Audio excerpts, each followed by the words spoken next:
Limit is one of the topics we are going to discuss in calculus. It is the bridgeway from pre-calculus to calculus. That's why it is the first to be discussed. What are limits? Limits is the value that a function approaches as the input or index approaches some value. The concept of limit is taught by Sir Isaac Newton around 1000. But Gottfried also took credit from this and told everyone that Sir Isaac stole the idea from him. Either way, we still both consider them the father of calculus. The real question is, how are we going to find limits? The first way is to set values that approaches the given and substitute it to every x in the given function. But who would waste time doing this? Fortunately, mathematicians developed limit theorems. The first one, the easiest one, is the limit of a constant. The limit of constant k that approaches a value c is k, the constant itself.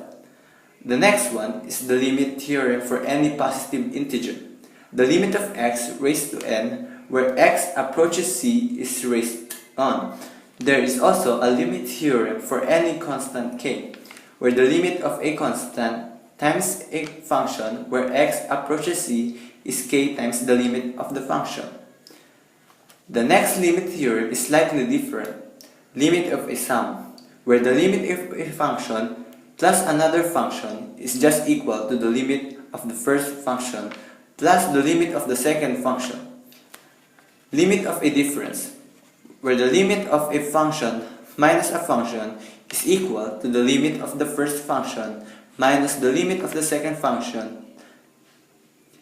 Limit of a product, where the limit of two functions multiplied to each other is equal to the product of the limits of function and the second function.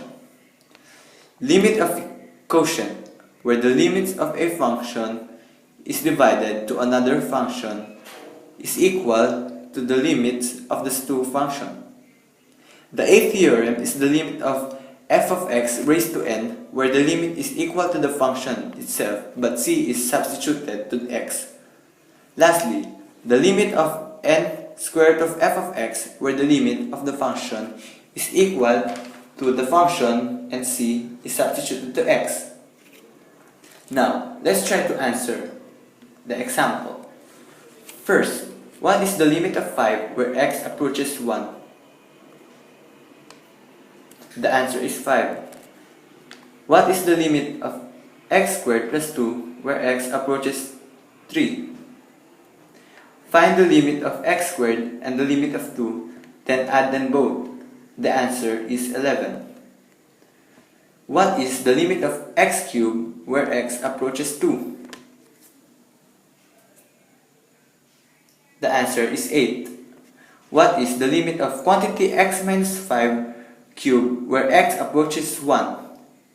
Substitute 1 to x and do the operations. The limit is negative 64. There you go. I hope you learned a lot in this tutorial. Still don't get it? Watch this video until you are a master. Thank you. Created using Powtoon.